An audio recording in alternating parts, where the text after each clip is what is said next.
കണ്ടെയ്നറിൽ ഉണ്ടായിരുന്ന സാധനങ്ങളാണ് തീരത്ത് അടിഞ്ഞു കിടക്കുന്നത്. അതുമായി ബന്ധപ്പെട്ടിട്ടുള്ള പ്രതികരണങ്ങളാണ് തീരദേശത്തുള്ള ആളുകൾ നൽകിയത്.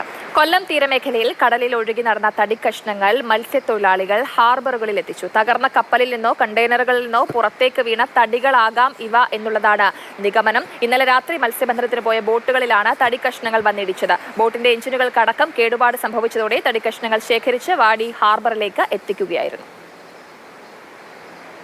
ഇന്നലെ വൈകിട്ട് 6 മണിക്ക് ശേഷം ചെറുവള്ളങ്ങൾ വാടിയിൽ നിന്നും തങ്കശ്ശേരിയിൽ നിന്നും മുണ്ടാക്കരയിൽ നിന്നൊക്കെ തന്നെ മത്സ്യബന്ധനത്തിനായി മത്സ്യത്തൊഴിലാളികൾ പോയിരുന്നു. ആ സമയത്ത് ലഭിച്ച തടികളാണ്.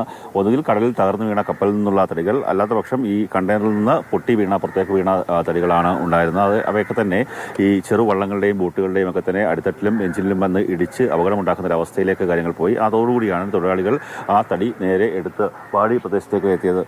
എപ്പോഴായിട്ടത്? ഇത് രാത്രി 9 മണിയായി. 9 മണിക്ക് കൊണ്ടുവന്നത്. പിന്നെ ഇഞ്ചിനിൽ തട്ടിയപ്പോഴാണ് ഈ സംഭവം. ഇഞ്ചിനിൽ തട്ടി എല്ലാ വള്ളക്കാരും പുറത്തെടുത്ത് കരയെ കൊണ്ടുവന്നു. ഇഞ്ചിന് കംപ്ലൈൻ്റ് ഉണ്ട്. അപകടം ഉണ്ടായിട്ടുണ്ടോ? ഇഞ്ചിൻ പൊട്ടിയിട്ടുണ്ട്. അങ്ങനെ അവർ റിപ്പോർട്ട് കഴിഞ്ഞ് ഉദ്യോഗസ്ഥന്മാർ വന്ന് എല്ലാം റിപ്പോർട്ട് എഴുതിക്കൊണ്ട് പോയിട്ടുണ്ട്.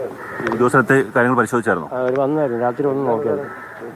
അതായത് ഇന്നലെ രാത്രി 9 മണി കൂടിയാണ് ഈ തടി ബ്രേക്ക് എത്തിച്ചത്. ഉദ്യോഗസ്ഥരെത്തിയ കാര്യങ്ങൾ പരിശോധിച്ച ശേഷം കണക്ക് രേഖപ്പെടുത്തിയ ശേഷമാണ് ഇവിടെ നിന്ന് മാറിയിട്ടുള്ളത്. കാര്യം കഴിഞ്ഞ പ്രളയ സമയത്ത് നമ്മൾ കൊല്ലത്തുകാരുടെ ഒരു സഹായഹസ്തം കണ്ടതാണ്. അതിന് സമാനമായ രീതിയിൽ ഇപ്പോൾ കടലിൽ അകപ്പെട്ട ഉൽപ്പന്നങ്ങളൊക്കെ തന്നെ പെറുക്കിയെടുത്ത് സുരക്ഷിതമായ സ്ഥലങ്ങളിലേക്ക് എത്തിക്കുന്നു. കാര്യം അതിന്റെ ആവശ്യക്കാർ എത്തുന്ന സമയത്ത് അല്ലെങ്കിൽ കപ്പൽ കമ്പനികൾ അതിന്റെ കൃത്യമായ രേഖകളുമായി എത്തുകയാണെങ്കിൽ ജില്ലാ ഭരണകൂടത്തിന് അത് കൈമാറാൻ സാധിക്കുന്നു എന്നുള്ളത് തന്നെയാണ്. ഇത് കൊല്ലത്തിന്റെ ഒരു പോസിറ്റീവായിട്ടുള്ള ഒരു പ്രവൃത്തി കൂടിയാണെന്നും പറയേണ്ടി വരും. ഒപ്പം തന്നെ പല ബോട്ടുകളുടെയും എഞ്ചിനുകൾക്ക് കേടുപാടുകൾ സംഭവിച്ചിട്ടുണ്ട്. അതൊരു നഷ്ടപരിഹാരം കൂടി ആ തൊഴിലാളികൾക്കും മത്സ്യബന്ധന മേഖലയിൽ പ്രവർത്തിക്കുന്ന ആൾക്കാർക്കും നൽകേണ്ടത് അത്യാവശ്യമാണ്. ക്യാമറമാൻ ഷാനവാസ് പരീതിനൊപ്പം കണ്ണൻ നായർ, മാതൃഭൂമി ന്യൂസ്, കൊല്ലം.